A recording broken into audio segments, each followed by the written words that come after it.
Senhoras e senhores, vídeo 127 aqui do canal, dando sequência ao nosso projeto de leitura da Bíblia. Antes de eu começar, peço de maneira humilde para que vocês se inscrevam no canal, deixem likes, comentários, compartilhem, me ajudem a fazer o canal crescer. E eu tenho outro projeto de jogos antigos também que está aqui na descrição. Quem puder e quiser ir lá, por favor, mesma coisa, só seguir, inscrever, podem dar sugestões que eu ficaria feliz. Então, vamos lá, continuando nossa leitura da Bíblia agora, livro de Juízes, capítulo 16. Sansão foi a Gaza e viu ali uma prostituta e entrou a ela. E foi dito aos gazitas: Sansão entrou aqui. Cercaram-no, pois, e de emboscada à porta da cidade o esperaram toda a noite. Assim ficaram quietos a noite toda, dizendo: quando raiar o dia, matá-lo-emos. Mas Sansão deitou-se até a meia-noite. Então, levantando-se, pegou nas portas da entrada da cidade, com ambos os umbrais, arrancou-as juntamente com a tranca e, pondo-as sobre os ombros, levou-as até o cume do monte que está defronte de Hebrom. Depois disso, se afeiçoou a uma mulher do vale de Soreque, cujo nome era Dalila. Então os chefes dos filisteus subiram a ter com ela e lhe disseram: persuade-o e vê com o que consiste a sua grande força e como poderemos prevalecer contra ele e amarrá-lo, para assim o afligirmos. E te daremos cada um de nós 1.100 moedas de prata. Disse, pois, Dalila a Sansão: declara-me, peço-te, em que consiste a tua grande força, e com que poderias ser amarrado para te poderem afligir.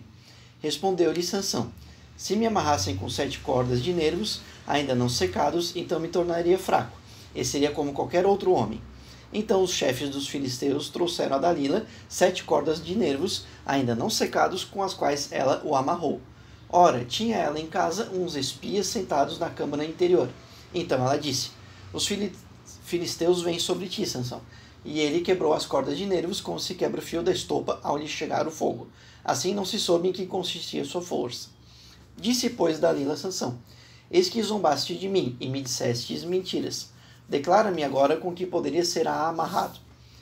Respondeu-lhe ele: se me amarrassem fortemente com cordas novas, que nunca tivessem sido usadas, então me tornaria fraco, e seria como qualquer outro homem.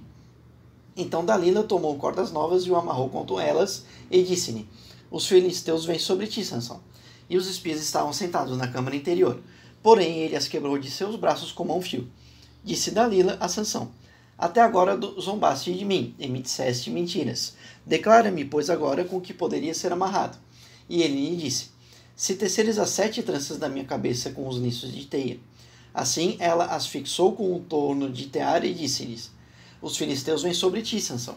Então ele despertou do seu sono e arrancou o torno do tear, juntamente com os liços da teia. Disse-lhe ela: como podes dizer, eu te amo, não estando comigo o teu coração? Já 3 vezes zombaste de mim, e ainda não me declaraste em que consiste a tua força. E sucedeu que, importunando ela todos os dias com as suas palavras, e molestando-a, a alma dele se angustiou até a morte.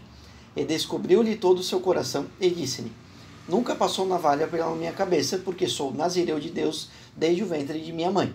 Se viesse a ser rapado, ir-se-ia de mim a minha força, e me tornaria fraco, e seria como qualquer outro homem. Vendo Dalila que ele lhe descobrira todo o seu coração, mandou chamar os chefes dos filisteus, dizendo: subi ainda esta vez, porque agora me descobriu ele todo o seu coração. E os chefes dos filisteus subiram a ter com ela, trazendo o dinheiro nas mãos. Então ela o fez dormir sobre os seus joelhos, e mandou chamar um homem para lhe rapar as 7 tranças de sua cabeça. Depois começou a afligi-lo, e a sua força se lhe foi. E disse ela: os filisteus vêm sobre ti, Sansão. Despertando ele do seu sono, disse: sairei, como das outras vezes, e me livrarei. Pois ele não sabia que o Senhor se tinha retirado dele. Então os filisteus pegaram nele, arrancaram-lhe os olhos e, tendo-o levado a Gaza, amarraram-no com 2 cadeias de bronze, e girava moinho no cárcere. Todavia o cabelo da sua cabeça, logo que foi rapado, começou a crescer de novo. Então os chefes dos filisteus se ajuntaram para oferecer um grande sacrifício ao seu deus Dagons, e para se regozijar, pois diziam: nosso Deus nos entregou nas mãos a Sansão, nosso inimigo.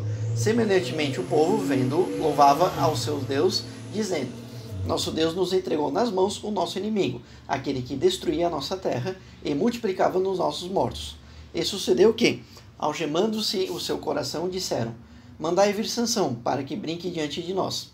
Mandaram, pois, vir do cárcere Sansão, que brincava diante deles, e fizeram-no estar em pé entre as colunas.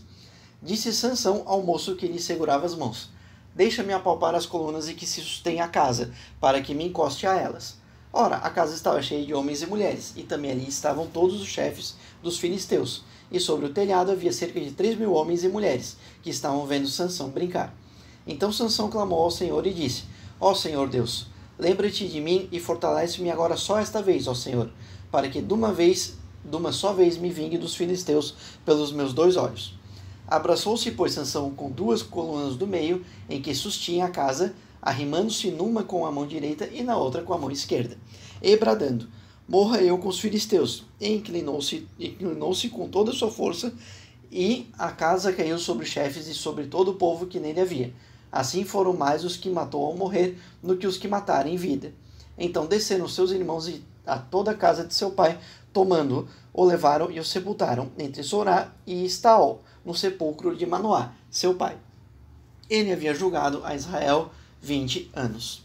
Então aqui, a morte da história, a história de Sansão, a história da força de Sansão, mostrando a questão que a história da força dele estava nos cabelos, e no fim ele morre ao pedir para que Deus mais uma vez lhe dê uma força, uma prova de que ele tem força, matando os seus inimigos, os filisteus, e ao mesmo tempo se sacrificando para uma última vez ter força para mostrar que ele era alguém ligado a Deus. Vamos para Juízes capítulo 17. Havia um homem na região montanhosa de Efraim, cujo nome era Mica. Disse este a sua mãe: As 1.100 moedas de pratas que te foram tiradas, por cuja causa lançaste maldições, e acerca das quais também me falaste, eis que esse dinheiro está comigo, e eu o tomei. Então disse sua mãe: Bendito do Senhor seja meu filho. E ele restituiu as 1.100 moedas de prata à sua mãe. Porém ela disse: Da minha mão dedico solenemente esse dinheiro ao Senhor, a favor de meu filho, para fazer uma imagem esculpida e uma de fundição, de sorte que agora te tornarei a dar. Quando ele restituiu o dinheiro da sua mãe, ela tomou 200 moedas de prata e as deu aos ourives, o qual fez delas uma imagem esculpida e uma de fundição, as quais ficaram em casa de Mica. Ora, tinha este homem, Mica, uma casa de deuses, e fez um éfode e terafins, e consagrou um de seus filhos, que lhe serviu de sacerdote. Naqueles dias não havia rei em Israel, cada qual fazia o que parecia bem aos seus olhos. E havia um mancebo de Belém de Judá, da família de Judá, que era levita e peregrinava ali. Este homem partiu de Belém de Judá para peregrinar onde quer que achasse conveniente. Segundo ele o seu caminho, chegou à região montanhosa de Efraim, à casa de Mica, o qual lhe perguntou: De onde vens? E ele lhe respondeu: Sou levita de Belém de Judá, e vou peregrinar onde achar conveniente.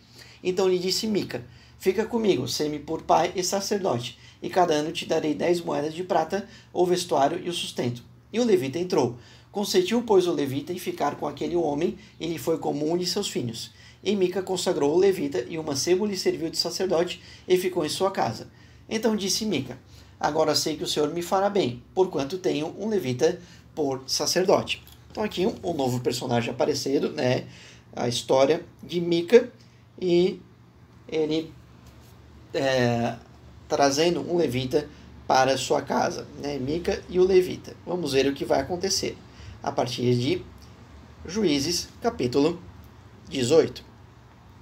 Naqueles dias não havia rei em Israel. A tribo dos danitas buscava para si herança em que habitar, porque até então não havia caído a sua herança entre as tribos de Israel. E de Zorá e Estaol, os filhos de Dan, enviaram 5 homens da sua tribo, escolhidos dentre todo o povo, homens valorosos, para espiar e reconhecer a terra. E lhe disseram: Ide, reconhecei a terra. E chegaram eles à região montanhosa de Efraim, à casa de Mica, e passaram ali a noite. Pois estando eles perto da casa de Mica, reconheceram a voz do mancebo levita. E dirigindo-se para lá, lhe perguntaram: Quem te trouxe para cá? Que estás fazendo aqui? E que é isto que tens aqui? E ele lhes respondeu: Assim e assim me tem feito Mica, e ele me assalariou, e eu lhe sirvo e sacerdote. Então lhes disseram: Consulta a Deus, para que saibamos se será próspero o caminho que seguimos. Ao que lhes disse o sacerdote: Ide em paz, perante o Senhor está o caminho que seguis. Então foram-se aqueles 5 homens, e chegando a Laís, viram o povo que havia nela, como vivia em segurança conforme o costume dos sidônios, quieto e desprecavido. Não havia naquela terra falta de coisa alguma. Era um povo rico e, estando longe dos sidônios, não tinha relações com ninguém. Então voltaram a seus irmãos em Zorá e Estaol, os quais lhe perguntaram: Que dizei vós? E eles responderam: Levantai-vos e subamos contra eles, porque examinamos a terra, e eis que é muito boa, e vós estareis aqui tranquilos? Não sejais preguiçosos em entrares para tomar posses desta terra.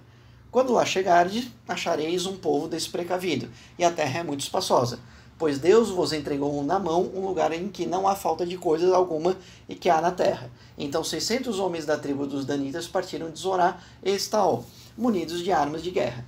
E, tendo subido, acamparam-se em Kiriat-Jearim, em Judá, pelo que esse lugar ficou sendo chamado Maané-Dan até o dia de hoje. Eis que está ao ocidente de Kiriat-Jearim. Dali passaram a região montanhosa de Efraim e chegaram à casa de Mica. Então os 5 homens que tinham ido espiar a terra, de Laís disseram a seus irmãos: Sabei vós que naquelas casas há um éfode e terafins, e uma imagem esculpida e uma fundição. Considerai, pois, agora o que haveis de fazer. Então se dirigiram para lá e chegaram à casa do mancebo, o levita, à casa de Mica, e o saudaram. 600 homens dos danitas, munidos de suas armas de guerra, ficaram à entrada da porta. Mas subindo 5 homens em que haviam espiado a terra, entraram ali e tomaram a imagem esculpida, e éfode, os terafins e a imagem de fundição, ficando o sacerdote em pé à entrada da porta, com 600 homens armados. Quando eles entraram na casa de Mica e tomaram a imagem esculpida, o éfode, os terafins e a imagem de fundição, perguntou-lhes o sacerdote: Que estáis fazendo? E eles responderam: Cala-te, põe a mão sobre a boca e vem conosco, e sê-nos por pai e sacerdote. Que te é melhor, ser sacerdote da casa de um só homem, ou de uma tribo e de uma geração em Israel? Então alegrou-se o coração do sacerdote, o qual tomou o éfode, os terafins e a imagem esculpida, e entrou no meio do povo. E virando-se partiram, tendo posto diante de si os pequeninos, o gado e a bagagem. Estando eles lá longe da casa de Mica, os homens que estavam nas casas vizinhas a eles se reuniram e alcançaram os filhos de Dan. E aclamaram após os filhos de Dan, os quais, virando-se, perguntaram a Mica: Que é que tens, visto que vens com tanta gente? Então ele respondeu: Os meus deuses eu que fiz, vós me tornastes, juntamente com o sacerdote, e partistes. E agora, que mais me fica? Como, pois, me dizeis: Que é que tens? Mas os filhos de Dan lhe disseram: Não faças ouvir a tua voz entre nós, para que, porventura, homens violentos não se lancem sobre vós, e tu percas a tua vida e a vida dos da tua casa. Assim seguiram os caminhos os filhos de Dan. E Mica, vendo que eram mais fortes do que ele, virou-se e voltou-se para sua casa. Eles, pois, levaram os objetos de Mica havia feito, e o sacerdote que estava com ele, e, chegando a Laís, a um povo quieto e desprecavido, passaram-nos ao fio da espada e puseram fogo à cidade. E ninguém houve que o livrasse, porquanto estava longe de Sidom, e não tinha relações com ninguém. A cidade que estava no vale, que está junto a Bet-Reob. Depois, reedificando-a, habitaram nela e chamaram-lhe Dan, segundo o nome Dan, seu pai, que nascera em Israel. Era, porém, dantes o nome dessa cidade Laís. Depois os filhos de Dan levantaram para si aquela imagem esculpida, e Jonatas, filho de Gerson, filho de Moisés, ele e seus filhos foram sacerdotes da tribo dos Danitas, até o dia do cativeiro da terra. Assim, pois, estabeleceram para si a imagem esculpida que Mica fizera, por todo o tempo em que a casa de Deus esteve em Siló. Está aqui uma passagem comentando os filhos de Dan, entre aspas, raptando o sacerdote que estava morando com Mica e juntamente dele tomando à força a cidade de Laís e botando o nome dela cidade de Dan, dominando a terra para eles, já que até o presente momento eles não tinham tido a herança recebida por parte da divisão das terras a partir da tomada da terra prometida dos filhos de Israel.